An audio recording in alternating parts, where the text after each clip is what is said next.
A disturbing, unprovoked attack on a Metrolink train, and it's all caught on video. Want to warn you, the video you're about to see is graphic. It is hard to watch.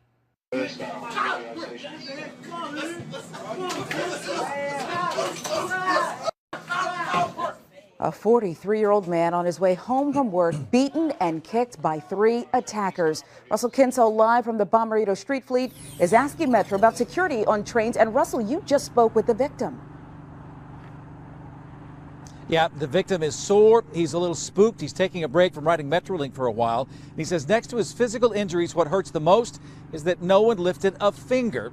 Whenever I got punched in the face, my glasses came down and split the skin here between the bridge and the bridge of my nose. And he may have a broken bone in a hand he held up to protect himself.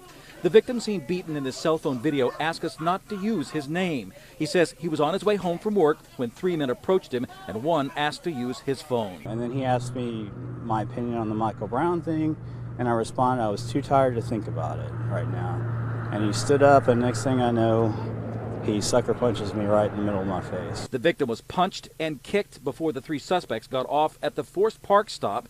Police and Metro investigators have good surveillance pictures of the attackers and are working to identify them. What does this incident say about the safety of riding Metrolink? The safety of riding Metrolink is safe.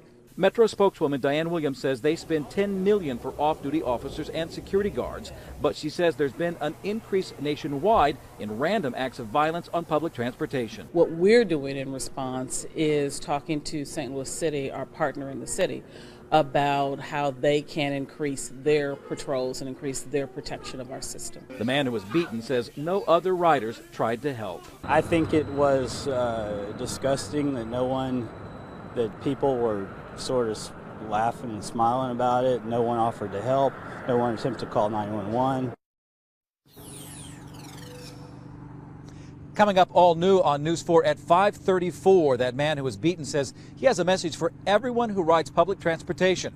You'll hear that message coming up at 5:34. Live in Maplewood, Russell Kinsel, News 4. All right, Russell, we'll see you then. News 4 always watching out for your safety. We wanted to know how common Metrolink attacks are. A search of our archives found 3 violent cases in just the past month. March 3rd, we told you about Tommy Moore III. He faces charges for robbing 2 people at gunpoint at Lambert's Metrolink station. Now, the following week, a fight between a Metro security guard and a passenger at 14th Street and Spruce at the Civic Center station. Police say it started after the passenger failed to present a valid ticket to ride the Metro. And less than a week later, we showed you a brawl at the Forest Park to Bolivar Metrolink station. A person actually tumbled from the platform to the tracks below. Luckily, a train was not coming down the tracks at the time. News 4 checked. In the last year, St. Louis County Police have taken 28 reports for Metrolink assaults or robberies.